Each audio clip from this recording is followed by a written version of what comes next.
So next up in our series of what holster to buy, we're going to be looking at some of the pocket holsters and less conventional type of holsters and carry devices. So again, the way I've prefaced most of the other videos, actually, this is just touching the tip of the iceberg. There are a lot of options that are alternative type of carry, and it's definitely worth looking into. Hopefully, again, this will sort of just act as a guide to get you started if that's something you're looking at. So I guess first off, start out with this weird looking one. This is a belly band. What it is nothing more than a very large piece of elastic, and it's got some holsters built into it. Now I bought this one years and years ago, maybe even more than 10 years ago, let's put it that way. And you can see that there's some holster shape I guess pockets here. This is just a large rectangle shaped pocket, and then another holster shaped pocket. It's got Velcro, so it's meant to go around you, around your belly. And it's got these extra straps which are for shoulder straps, which I never thought were very effective, so I never wore those. And then it had Velcro on both sides of the holsters for a retention strap, and I never wore a pistol large enough to need anything like that. It also comes with this giant piece of leather with some little strips in it, and the idea being, I guess, that you would weave this in behind your pistol and your pistol wouldn't dig into you so much. I guess maybe like this. Again, I never wore anything large enough to ever need that, so I never even used this piece of leather when I used it. I almost always use it with a small revolver, actually.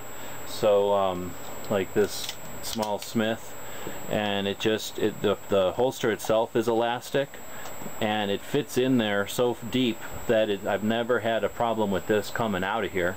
It covers the trigger, gives you a real good grip on it. The problem is that you can't wear it like a regular holster, so I basically wear it cross jaw. So this Velcro piece happens to line up right in front of where my shirt would line up. So now what you've got is this pistol over underneath your well, I actually have it in this one more often. I'd have this pistol over underneath my left arm, in my left armpit basically, or a little bit lower, and I would reach across with my right hand and grab it out. It's not the best, it's not the most ideal draw out there, but it's a great option when you're wearing types of clothing or whatever where you don't have the chance to wear something on the belt. What I really liked about it too, and I actually used it more for this, was just the large pocket, and I'd put my wallet in there, and for different times when I've been traveling. So that's the belly band. There's other options like that, but that's the one I happen to have as a demonstration here. This isn't so much a holster, but I threw it in here because it was around when I was gathering stuff up. And what this is made by Gemtch, and it's for retention. So this part up here is going to go around your belt, and it's big enough to go over a duty belt or a military style belt, but it can be cinched up to go around a regular size belt. And then below it, what you've got is a release. So if for some reason you needed to release your sidearm, you can that clip will allow that to happen. That's all put together by nylon, and that would stay in your belt area. Coming down from that, I guess let's put this out as a representation of the belt. So that's going to stay at your belt area, and then you've got this large telephone cord type of curly Q material. It's just sort of a solid material, and then you've got this piece of smaller twine. So using this M&P as a sample, we would run this through and then back over itself. In other words, no knots or anything, no clips at the firearm, and now your firearm is connected to or retained to your belt. And this is effective with a drop holster or with a regular type of holster, and it makes makes replacing the magazine, you have to think about it, but basically as you pull this away from your point of retention, the spring from this coiled material keeps this out of your way, is what I'm trying to say. So when you do that magazine change out in front of your body, it's not as though this is just hanging loose. So there's that issue to be aware of, but what it's nice for is if this ever dropped out of your hands, or if for some reason it fell out of your holster, this retains it. It would drag on the ground behind you, hopefully in time for you to be able to pick it up. Now if you were jumping out of a helicopter and this got your weapon got stuck and you were hanging by this, it's not strong enough materials. I believe this is the weak point right here, that would break under so many pounds of force, so that you don't die because your weapon got stuck in the rung of a helicopter or something. But anyway, this is a retention lanyard, so that's another option for, well, it has something to do with carry, and we had it available, so can't say that it's a CCW type of thing, but it is an option out there. Next up are these basically clips. When we talk about revolvers, we don't often talk about clips, and we shouldn't be talking about clips when we're talking about semis, but when we're talking about these, it's appropriate. Now you notice that this revolver has its regular grips removed and a laser grip in place, replaced with a laser grip. So this option wouldn't be a laser, but what you can see what it would do would be to add a lip or a clip just right here. It would add a clip, and I don't know how effective that's going to show up in the video, but what that does is it allows, if you were to just slide this revolver into your pants, it would hang there, or into a pocket even, it would hang there with that little bit of raised area would come out and catch. So a little hard to demonstrate without putting it on the revolver, but I'm not going to do that right now. So anyway, that's a grip that's designed to clip to a pair of pants or to a pouch or a bag or something. Next up is for a 1911. This would go underneath the grip panel and again provide a clip on the side of your pistol, so that for people who just carry in the pants without a holster, and you can sort of see in this advertisement, it just creates a clip so that now you just grab the pistol and go. This one's for a 1911. This one is for a Glock, and the way that it works on a Glock, and the thing is, the way that it works on the Glock is it replaces this back piece on the slide. You can see that that back piece is basically just replaced here. Once it's replaced, it brings this clip up alongside of your slide and offers again the ability for you to just slip this into the waistband, into a bag or a pouch, and the clip would come on and hold it in place. The one for this 1911, since it moves with the slide as opposed to this one which stays in place on the receiver or on the frame, this one is going to be a little awkward if you were trying to rack that slide. You'd have to rack the slide from back here behind the clip. Since the clip isn't going to move, you'd have to pull it from back here. With the Glock version, since it's on the slide, it really doesn't matter where you grab the slide's always going to move with the clip. So a little easier to work with. I don't know, in my opinion it's a little riskier too, because you've basically got all that friction, all that tension coming back around a 90-degree turn, and then through two screws, through two pieces of plastic. And if that piece of plastic were to come loose, this Glock is no longer operational. So I have never seen these fail, but I haven't used them a lot either. Obviously I didn't pay a lot of money for it. I'm still kind of evaluating it. Next up is the same type of item, except for the Keltec P3AT. And what this does is it has this sort of screw thing here that you pull this pin, the screw replaces the pin, and then this clip goes on the outside here. They also make one for the other side if you're left-handed, since it's not the same for both sides. You'd put that in and it would clip your waistband or a pouch or a pocket on a bag and keep that pistol in a good place for you. These aren't perfect, they're inexpensive. I've talked to guys that use them on motorcycles to keep a small pistol like this in their boot without sliding down. So they're another option, but they're not the perfect option. Nothing's perfect. Next option up is the Quickdraw Gun Magnet.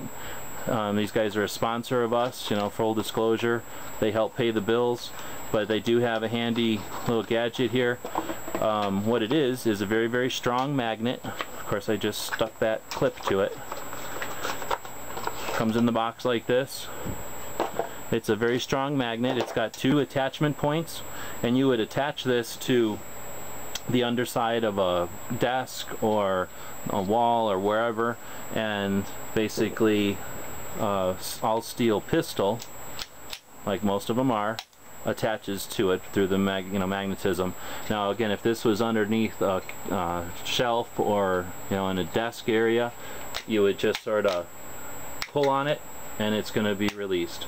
If this was a little more anchored, it'd be a better demonstration, but there's videos available on the web on how to use the Quickdraw.